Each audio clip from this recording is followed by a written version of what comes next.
Nadia Mufaz would kill to talk to you. An actual eyewitness! There's credits in it for credible, newsworthy information. And easy money, too. Just go to the SSNN building. It's not far. Keep it up, Tommy. You're killing it.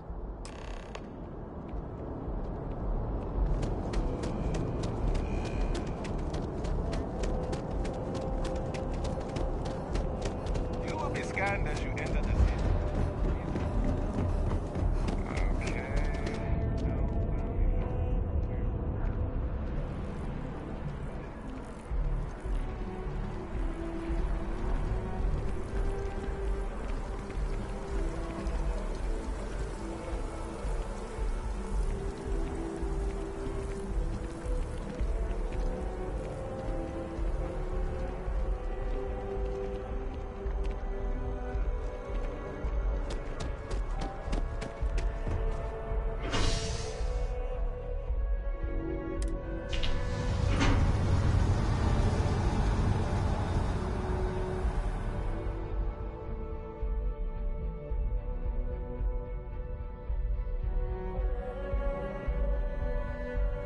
Looks like it's Neptune next.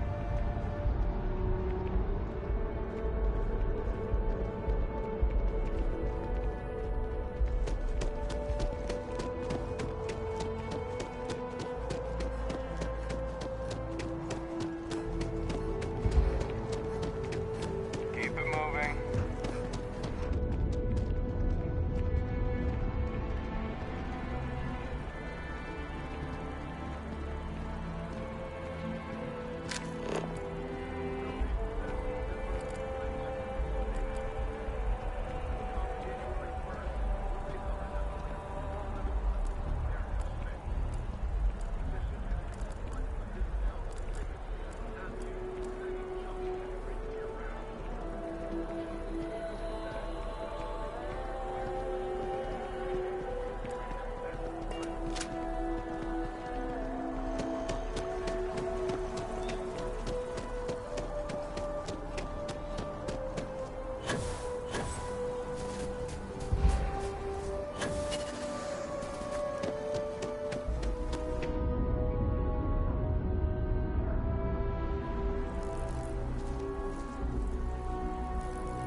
Wonder if any discovery reports have come in while we were away.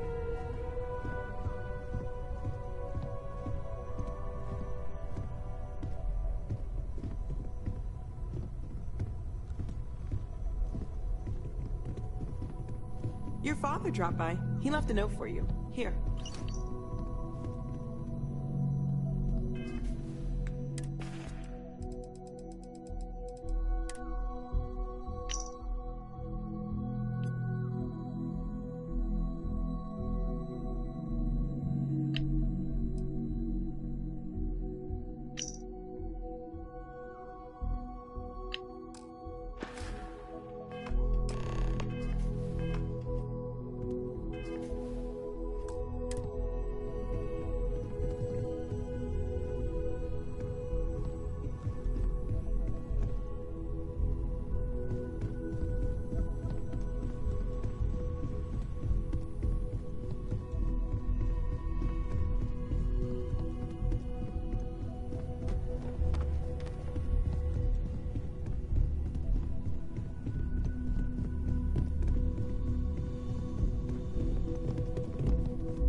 that junk you're hauling is seriously slowing you down.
Yes? You need it? If you don't have official business, we ask you remain in the lobby. The Vanguard should be able to provide you with work going forward. Enjoy your time in New Atlantis. Hey, Sarah's friend.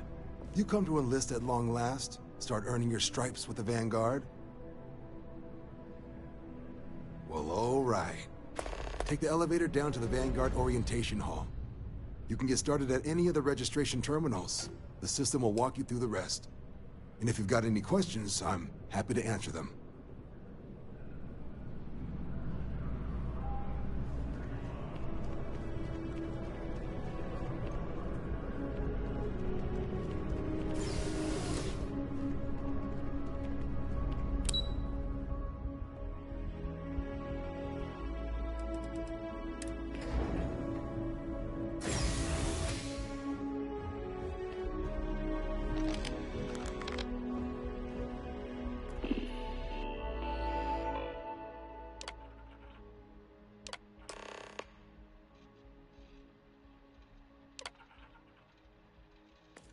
Registration accepted.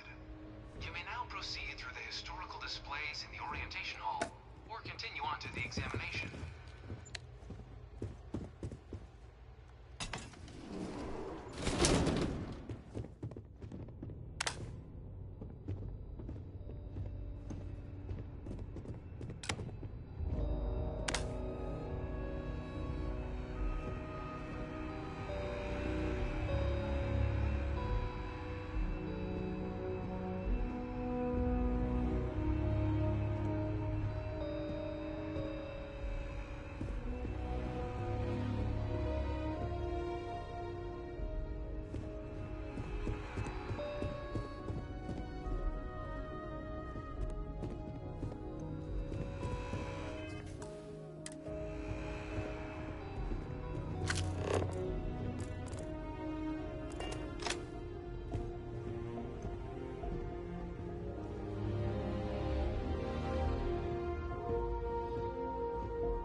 From their foundation, the United Colonies strove to provide all their citizens with opportunity, security, and peace.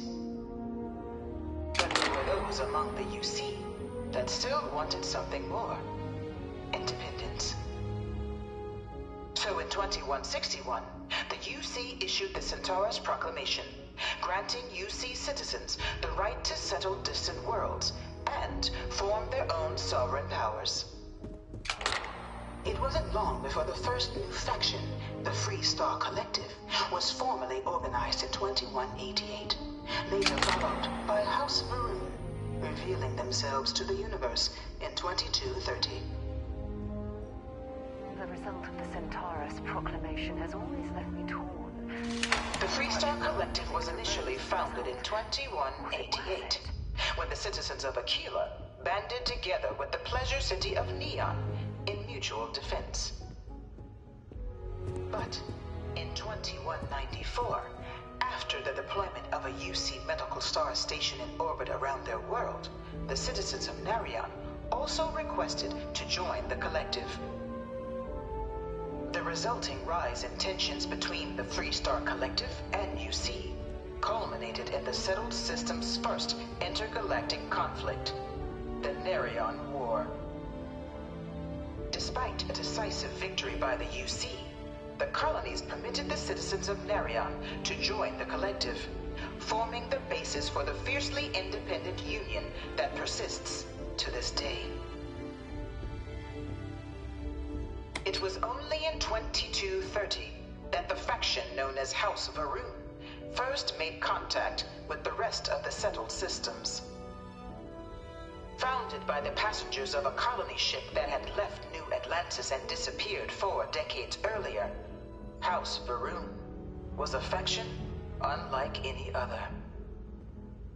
A theocracy dedicated wholly to the beliefs of its isolationist founder, Janan Varoon. House Varoon initially made overtures of peace towards the rest of the settled systems. They claimed their only intention was to spread the word of their god, the Great Serpent. But none could have guessed that this worship might take the form of a bloody war. The Serpent's Crusade.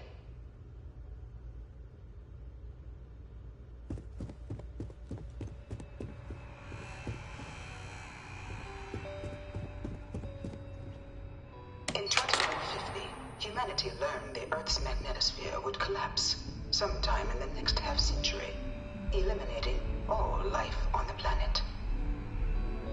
Decisive action was required, but the secure transport of an entire civilization would demand a new kind of cooperation, a new kind of courage, and a new kind of union. Thus, in 2159, the United Colonies were formed to make that journey possible. Just 1 year later, the Galileo, the first of many colony ships, touched down here on Jemison, beginning a new era of human history, the age of the United Colonies. The effort and planning it must have taken to evacuate literally the entire planet. Can you imagine? The logistics alone must have been mind-boggling.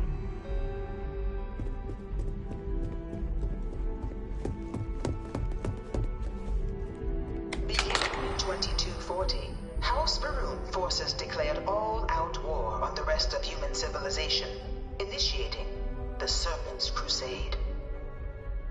Over the next 23 years, thousands of Freestar, UC, and independent souls were killed by agents of House Varun in the name of their serpent god. It was only with the death of their founder in 2263 and the succession of his heir Jarek that House Varun finally sued for peace.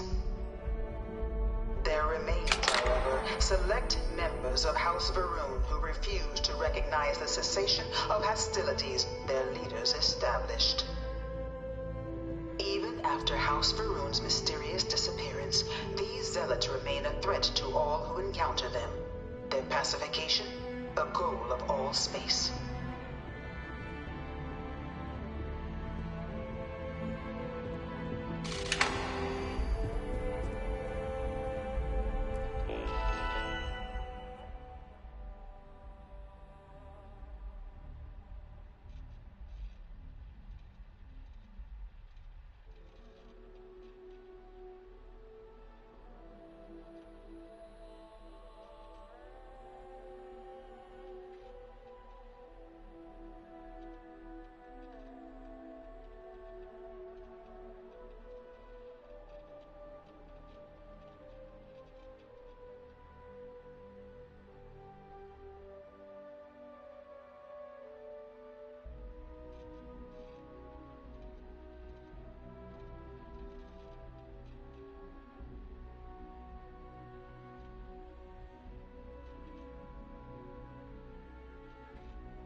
Of the many conflicts between the galaxy's factions, none was more brutal than the recent colony war between the UC and the Freestar Collective.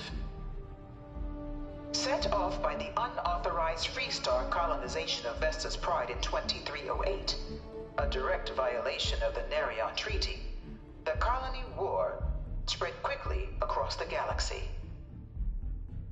Both sides deployed every tool at their disposal. Armadas of warships, mechanized combat platforms, or mechs, even bioengineered alien creatures, the infamous UC xeno-weapons.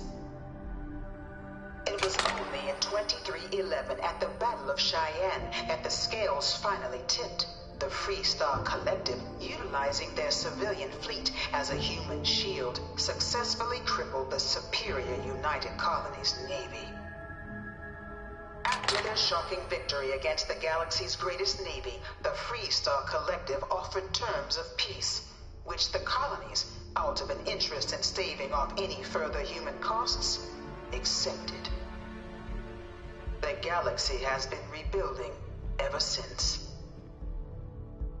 The colony war was a horrible conflict that irreparably wounded several systems. There were times I felt that it would never end.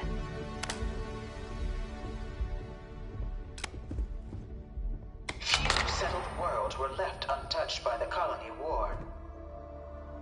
But nowhere could the viciousness of modern warfare be seen more clearly than on the Freestar planet of Nera.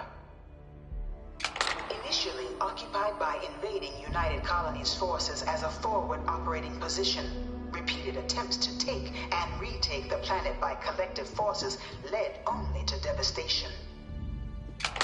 Swaths of the world were transformed into scorched husks, a nightmarish testament to the depths of human ingenuity and human cruelty.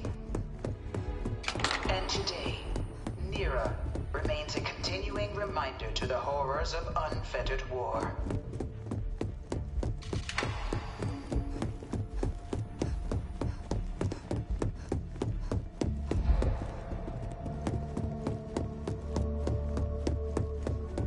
One of my slates is in terrible. That can't be true.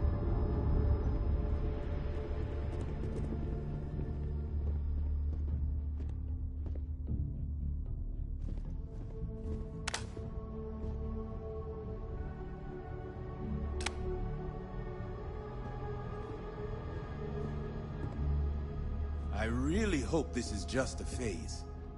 I can't stop staring at it. A real terramorph.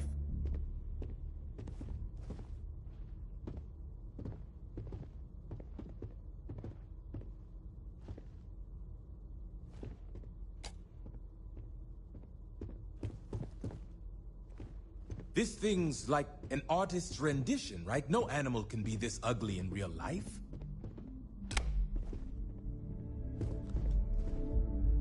In the midst of the colony war, a different kind of tragedy struck the UC city of Londinian.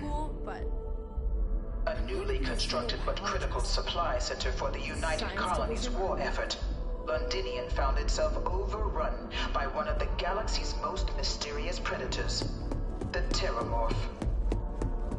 A rare but pervasive threat to all human-settled worlds, Terramorphs swept over the city, seemingly out of nowhere, on a scale never before seen in recorded history. Valiant efforts by the UC military slowed the onslaught, but the creatures proved unstoppable.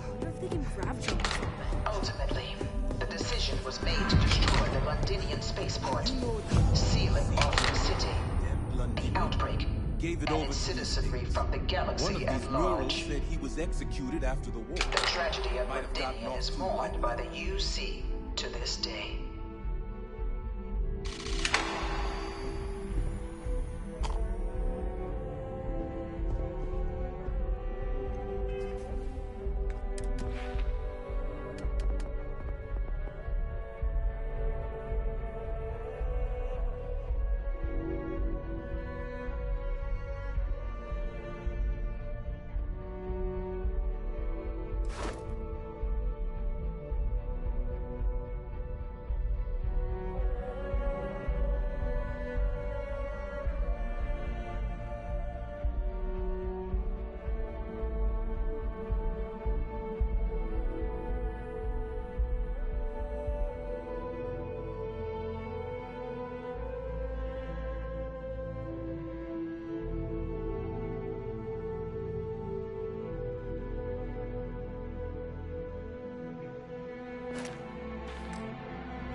devastation brought by the Colony War, the UC and the Freestar Collective came together to ratify a treaty that became known as the Armistice.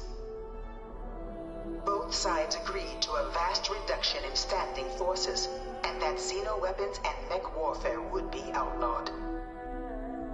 All related research was sealed away, accessible only in cases of dire emergency.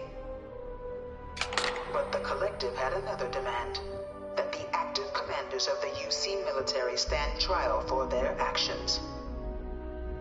The United Colonies, in the interest of peace and galactic security, agreed. In 2311, 3 United Colonies senior officers were found guilty. Commander Henry Durant, General Indira Rastogi, and Fleet Admiral Francois Sanon, known better as Ve Victus. All were sentenced to death for their actions, bringing the colony war to a close and returning peace to the galaxy at long last. I was a strong supporter of the Armistice. All of the terrible weapons that both sides used against one another. It had to end.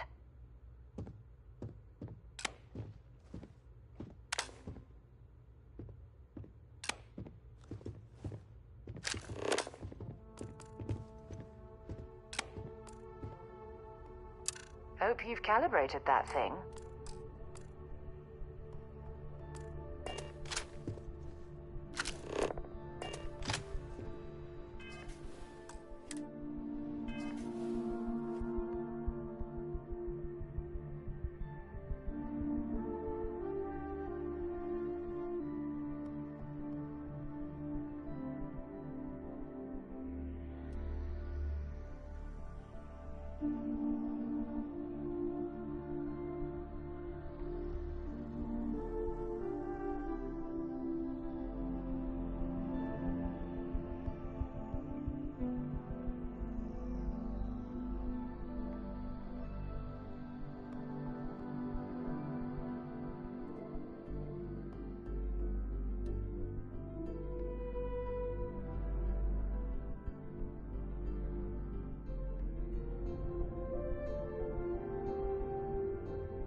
UC Navy, the Vanguard is the United Colonies Volunteer Fleet, serving a myriad of security, logistical, and reconnaissance roles.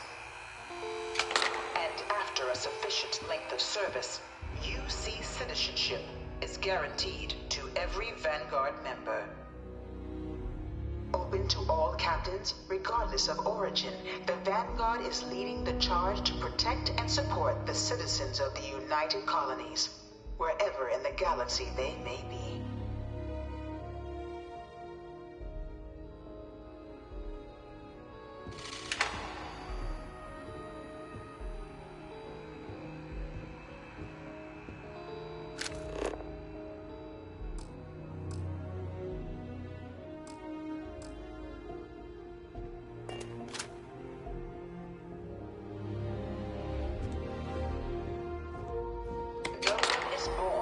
United Colony citizen. Only through service to the UC can one hope to earn one's citizenship.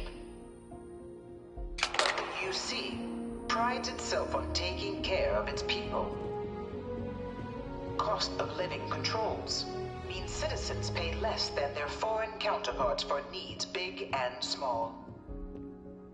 All citizens are issued a grant upon joining to get themselves on their feet. And only UC citizens have the opportunity to purchase property, getting the chance to live in one of the most beautiful cities in the settled systems. By joining the Vanguard today, you too can begin earning your place here, in the heart of galactic civilization, as a citizen of the United Colonies.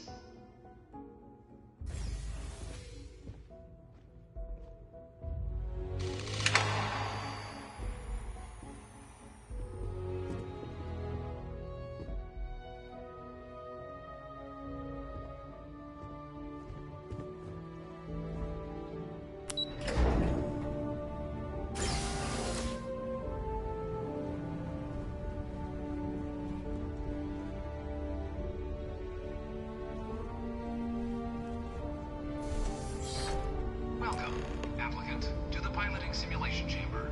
Please enter the designated simulation pod to initiate... I've spent a fair bit of time in simulators just like these. They're startlingly realistic. Have fun.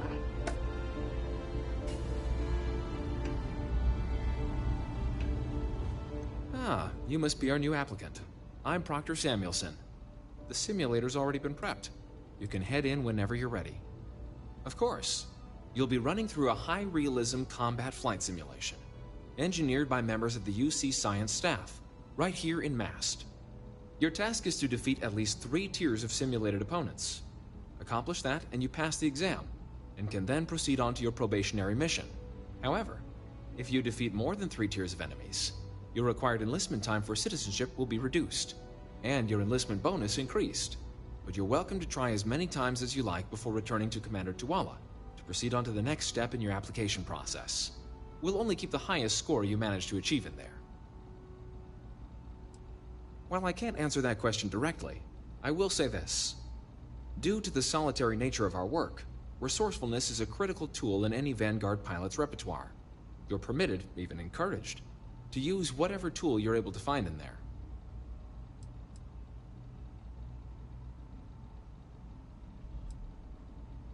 The simulator is designed to be a near-perfect replica of a Class B Deimos hoplite, the United Colony's standard destroyer model. It's been tuned to provide a challenging but fair fight against the enemy squadrons you'll encounter inside. Just head in whenever you're ready.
This is the Mark 18 Flight Simulation Chamber, applicant. Currently in orbit around a high-detail recreation of a remote world. When you're ready to begin, please take a seat in the pilot's chair.